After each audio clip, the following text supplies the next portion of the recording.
très contente ce soir. Merci infiniment. Mais écoutez, je vous ai présenté les 3 Miss. Finalement, pour moi, c'est 3 Miss, les 3 gagnantes de ce concours. C'est quelque chose. Bravo à toutes celles qui ont participé. Je me suis fait plein de copines. Donc je suis contente. Voilà. Au moins, vous avez gagné ça. Une richesse amicale, beaucoup de choses. Parce que quand on partage un concours comme celui-là, je pense qu'on a les mêmes peurs, finalement. Et pourtant, c'est tout magnifique. Mais bon, il faut, voilà. Et ce que moi, j'en retiens de ce concours, c'est qu'il y a beaucoup de richesses, on va dire, féminines en Afrique. Et dans tous ces pays que j'ai vus ce soir représentés, chacune avait sa particularité, mais finalement, c'était l'Afrique qui était vraiment au rendez-vous. Je dis bravo à toutes les filles qui ont participé. Vous étiez toutes magnifiques, vous n'avez pas eu le titre, vous pourrez vous représenter dans d'autres concours et surtout avoir la fierté d'avoir osé. Merci. Bravo.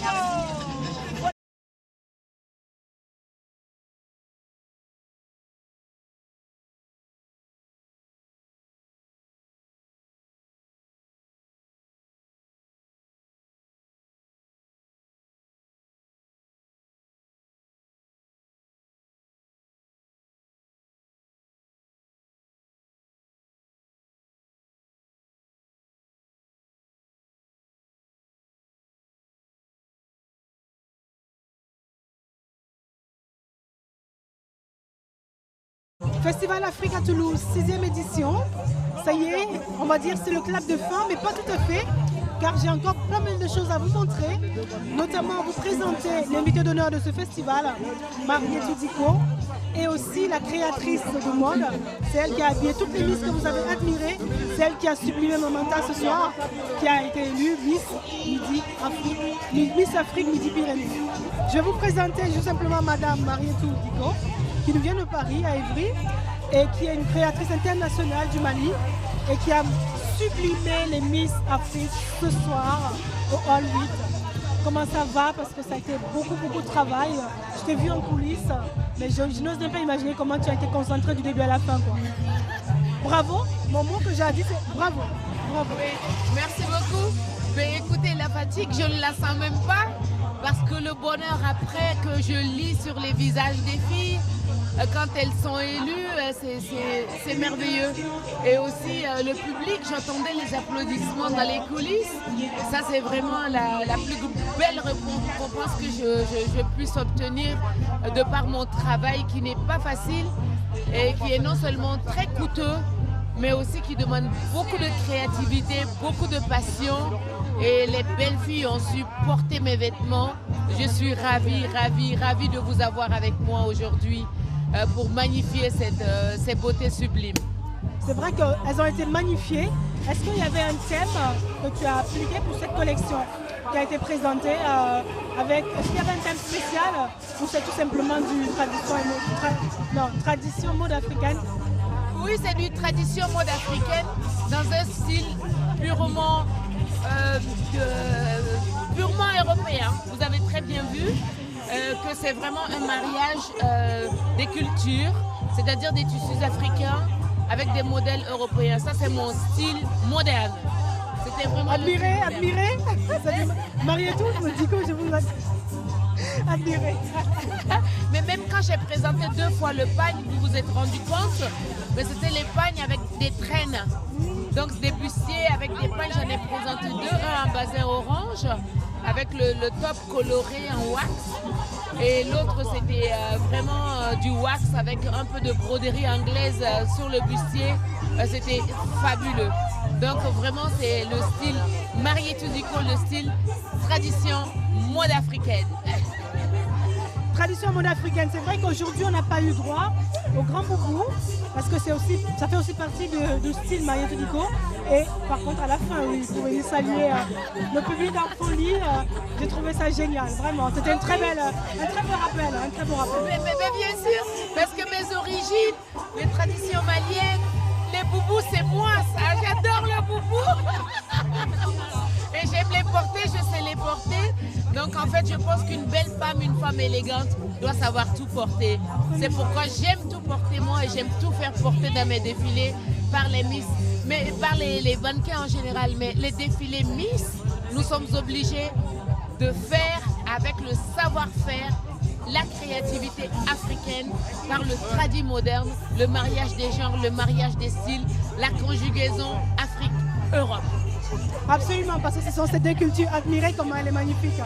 Marietou, j'ai envie de savoir, qu'est-ce que tu peux laisser comme message à cette Miss sénégalaise qui a été élue aujourd'hui, parce qu'elle a été aussi sublimée par tes tenues. Je pense que ça a dû jouer en sa faveur. Quel message est-ce que tu peux laisser à cette Miss? Écoutez, cette belle fille, ça me rappelle les poèmes de Senghor, de Léopold Sédar Senghor, une belle sénégalaise à la peau noire, une beauté sublime qui a été élue ce soir. Elle l'a mérité, elle est vraiment belle, elle est naturelle, sans artifice et sublime dans cette belle robe que j'ai faite en satin de soie et en wax et en imprimé wax de mon pays. Les bijoux sont essentiellement peuls, le soleil et les boucles peuls d'Afrique. Donc le message que je lui laisse, c'est comme elle l'a dit, d'honorer l'Afrique toute sa vie, d'honorer, d'assurer la beauté et l'intelligence de l'Afrique, de la femme africaine. Merci beaucoup. Je pense que c'est peut-être le message qu'on aura de la fin. Honorer l'Afrique, honorer la femme africaine. Honorer l'Afrique, honorer la femme africaine, je pense que c'est le message de ce soir. Merci pour vous qui nous suivez. Merci à vous qui envoyez les messages. Continuez. Nous avons besoin de vos commentaires, de vos réactions sur ce que vous avez vu ce soir grâce à cette élection Miss Afrique Midi-Pyrénées et à la créatrice malienne. Parce qu'elle revendique son cher Mali et elle a là. Dans le cœur, partout où elle va. Et ses créations viennent du Mali, les tissus et tout. Donc Marietou, merci infiniment. J'ai envie de savoir. Merci à Nougat TV. Merci, c'est une belle équipe, une très belle ambiance et je suis ravie qu'une si belle femme porte ma belle tenue. Vraiment merci. Je suis honorée, j'espère que je vais avoir beaucoup de messages pour ce magnifique bustier de Marietou Diko. Pour rester connecté sur nougattv.com, vous aurez l'info là où elle se trouve bien entendu. Merci Marietou. Merci beaucoup, merci infiniment.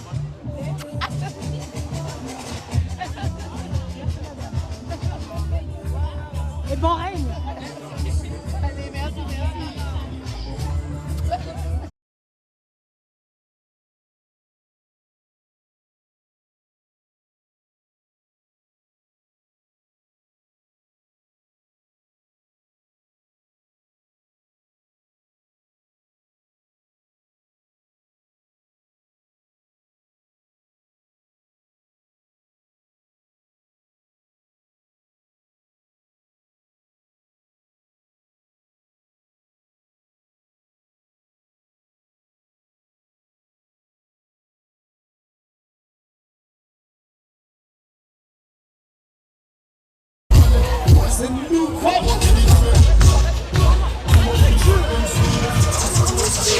Comme le disait quelqu'un, un sage sûrement, toutes les bonnes choses ont une fin. Mais une fin juste entre parenthèses dans la mesure où ce n'est qu'une première édition pour cette élection Miss Afrique Midi-Pyrénées, gala initiée par l'association Afro Events pour le festival Africa Toulouse. Africa Toulouse, je vous disais, est un festival qui a sa 6e édition, qui chaque année a représenté un pays africain pour valoriser les cultures africaines avec les cultures afro-midi-pyrénéennes. Et cette année spécialement, ce festival a décidé de mettre en avant et à l'honneur une femme africaine.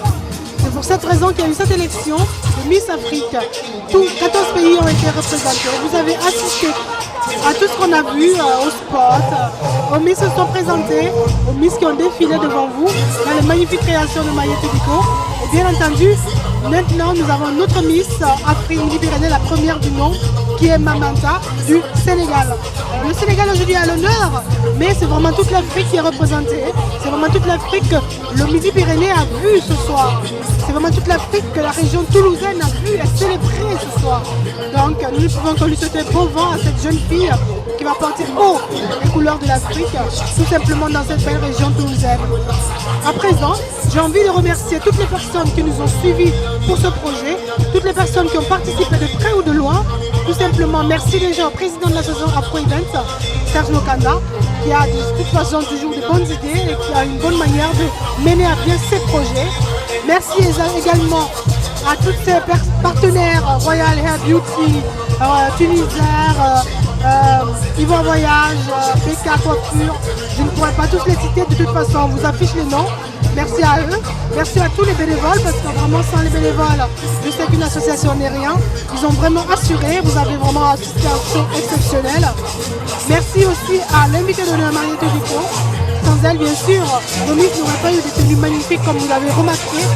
Merci à cette styliste qui donne beaucoup, qui a un cœur immense, on va dire, ça se voit dans ses créations d'ailleurs. Hein. Admirez la création que je porte bien entendu. Infiniment merci aussi à tous les invités, à tous les jurys, le membre du jury, composé d'éminentes personnalités toulousaines qui ont été impartiaux. Et ça a été difficile pour eux d'après les retours que j'ai eus, mais toujours est-il que celle qui a remporté aujourd'hui le titre le vaut bien. Alors j'ai envie de remercier aussi Plurimania, notre production qui nous soutient, qui nous met les moyens à disposition pour que vous puissiez avoir des événements comme celui-là recouverts par vous. J'ai envie de remercier aussi tout simplement Ethnic Style, Ligue Artistique, je sais pas, j'en oublie, il y a tellement de personnes à remercier. J'ai juste envie de vous dire de rester connecté sur nouretv.com car nous serons toujours là où vous avez besoin de nous pour que la culture en général soit montrée et représentée. Merci infiniment à vous, j'étais Soélie pour Nouret TV au Gala Africa Tunis.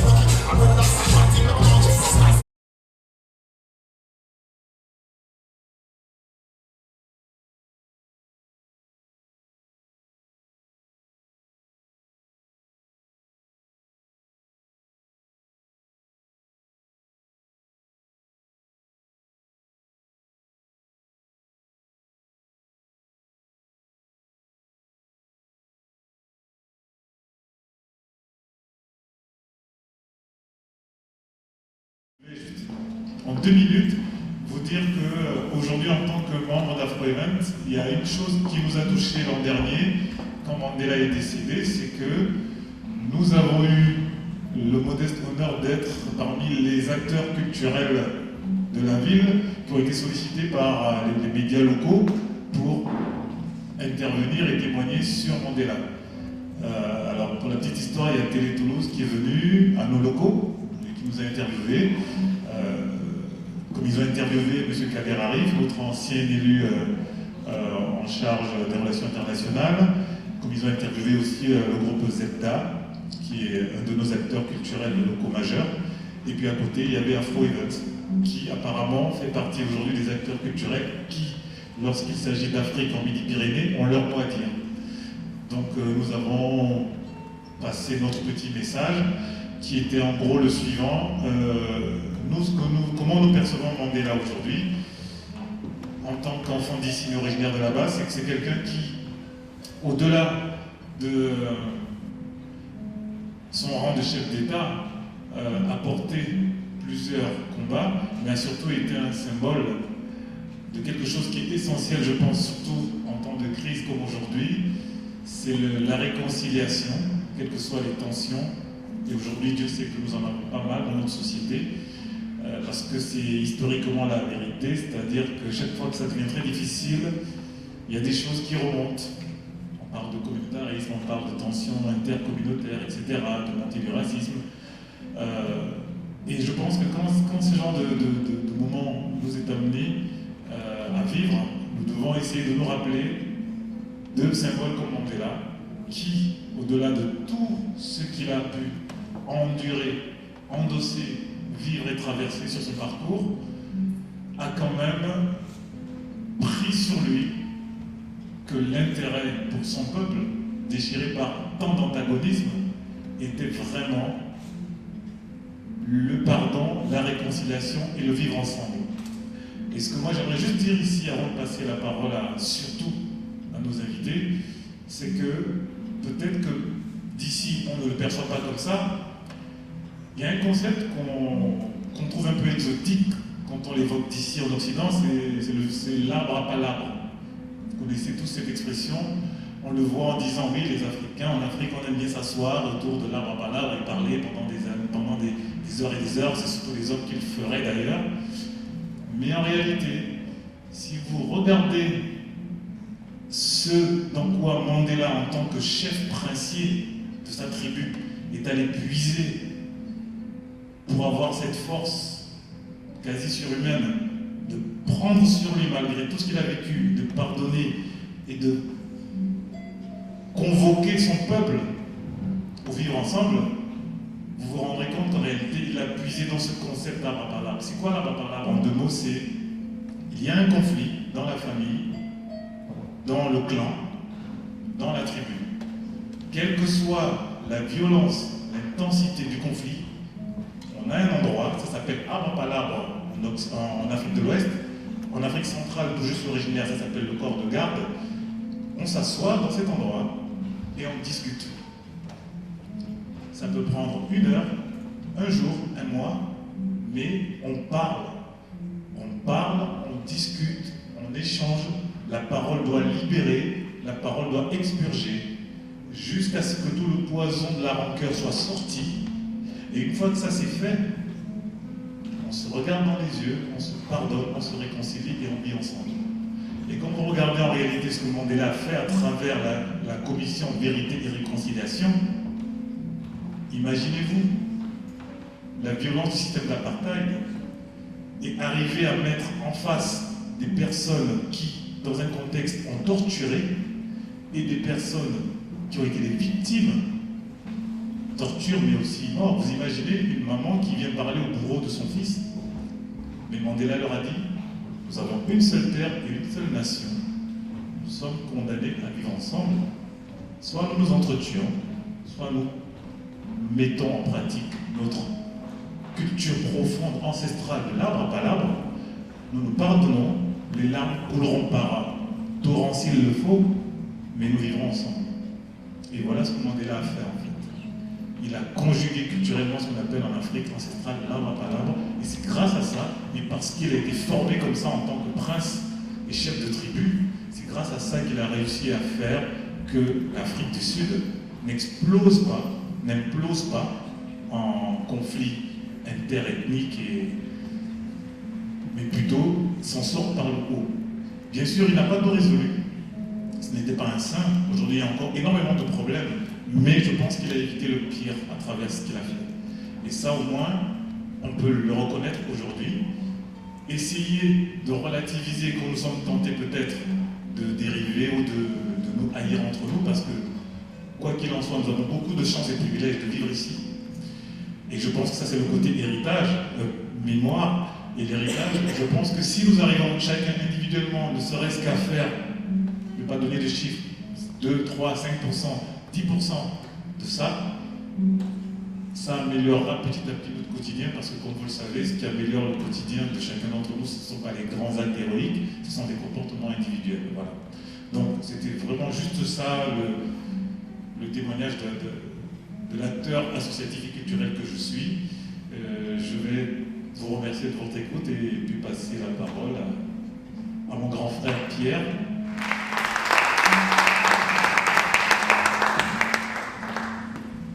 Je vous remercie. Parler de Mandela, c'est, je pense, aller au-delà de la personne, parce que si c'est porter en sacrifice, c'était pas seulement pour lui, mais c'est parce qu'il portait en lui l'histoire de la souffrance du peuple noir. Donc je suppose que ces notes de Korah remplacent un peu le rituel qu'on aurait fait pour que nous soyons en connexion avec son esprit. Parce qu'il ne s'agit pas seulement de venir évoquer les faits de l'homme, mais il s'agit aussi de se connecter avec lui spirituellement comme on le fait en Afrique. Mais c'est vrai que les notes de Korah sont là pour ça aussi, qui élèvent tout ce que nous disons vers l'invisible. L'Afrique, s'il faut revenir à aujourd'hui, comme l'a dit mon jeune frère, Mandela n'a pas tout fait.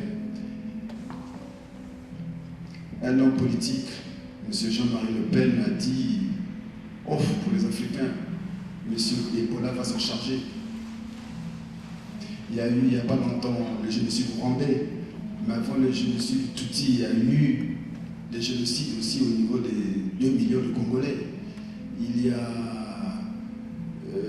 aujourd'hui tous les foyers de tension, Mali, Centrafrique, mais il y a aussi des foyers de tension qu'on peut deviner qui vont venir.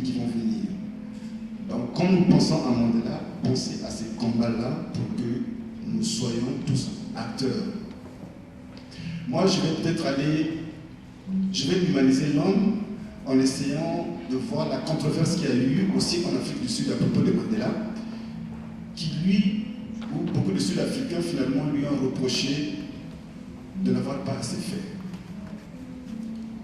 Non pas qu'on veuille remettre en cause le sacrifice qu'il a fait et toute la beauté de sa personne lorsque quelqu'un, après 27 ans de prison, n'est pas mu par la haine, mais dit qu'au contraire, qu'il tend la main au bourreau d'hier. Mais ce n'est qu'un homme. Si je l'humanise, c'est peut-être que pour que chacun de nous porte le combat de Mandela. Comme il a dit, chacun peut prendre 1% ou 0,5% pour continuer le combat de Mandela, pour qu'on ne soit pas là à l'idéaliser, à le déifier. Le danger de la déification, c'est au fond de se mettre à genoux et de prier. Alors qu'il ne s'agit pas de se mettre à genoux et de prier Mandela, il s'agit au contraire de saisir un aspect de la vie, un aspect, et les artistes sont bien placés, je pense qu'ils sont en première loge pour prendre un aspect de la vie de Mandela, un aspect de la lutte des hommes, un aspect de la lutte du peuple noir, donc par-delà un aspect de la lutte de tout homme, pour qu'il prenne là où il est, pour continuer de vivre Mandela.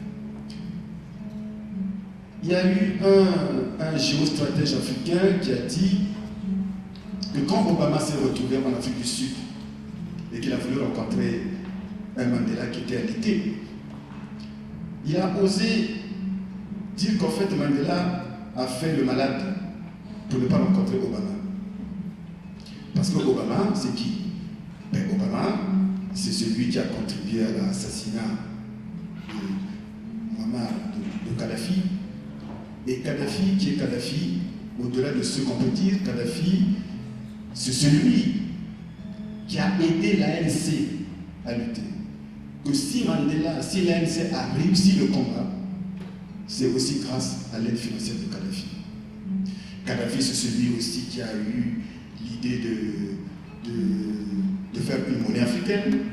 C'est celui qui a permis le lancement d'un satellite qui a permis qu'aujourd'hui les communications interafricaines de et à partir de l'Afrique soient moins chères.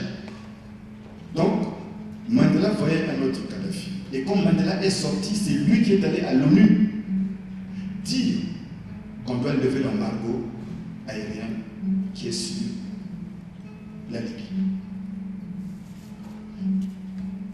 Évidemment, il n'a peut-être pas réussi à rendre une justice sociale, une justice économique, puisque nous nous trouvons finalement comme à la Martinique, où les béquets, c'est-à-dire les descendants d'esclavagistes, possèdent encore les moyens de production. Ils sont encore riches.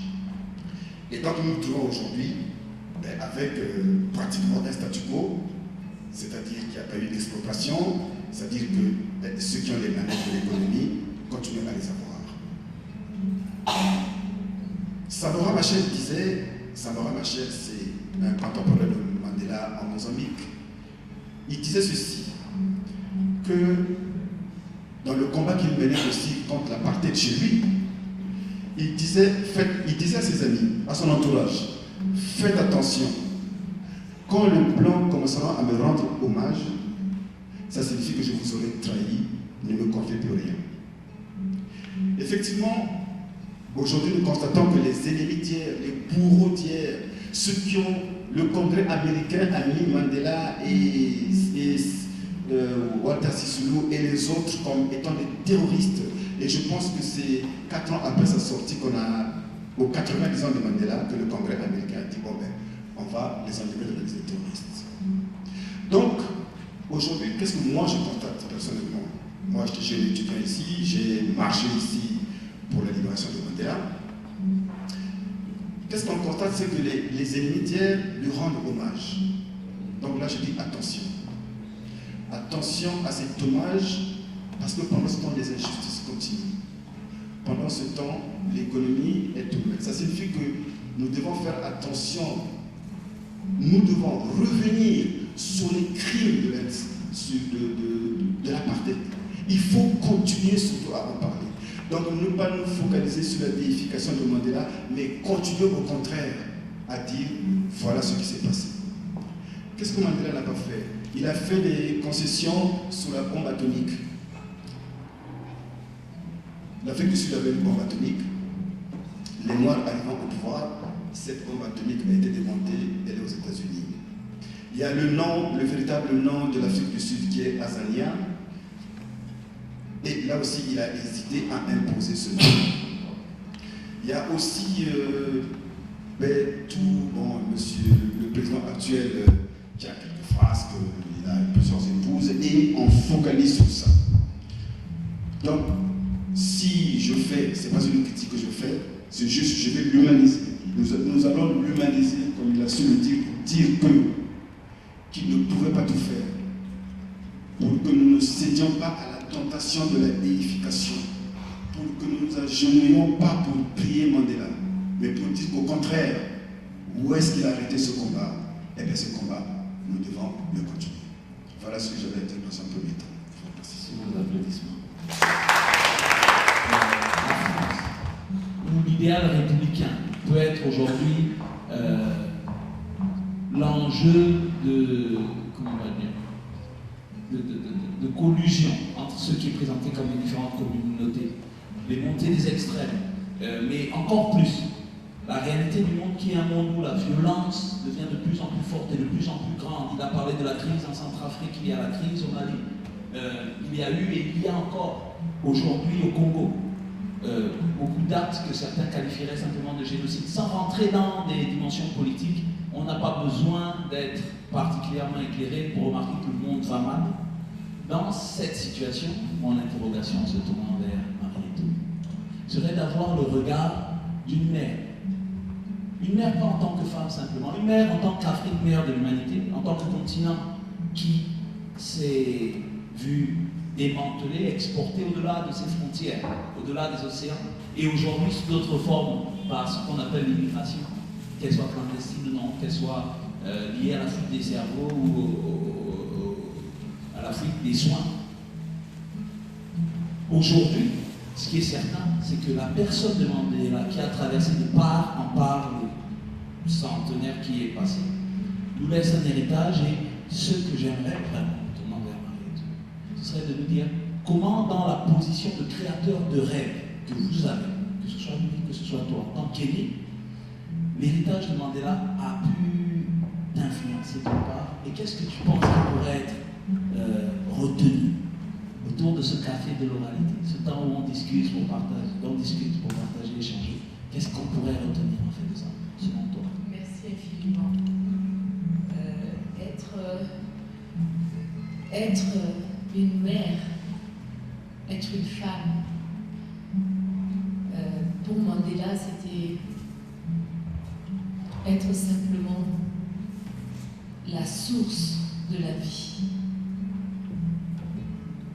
Moi, j'ai versé dans l'esprit Mandela. Quand il était en prison, je me souviens, j'étais très jeune, nous jouions des pièces de théâtre. Et je jouais Soweto. J'étais celle qui jouait, qui était l'actrice principale.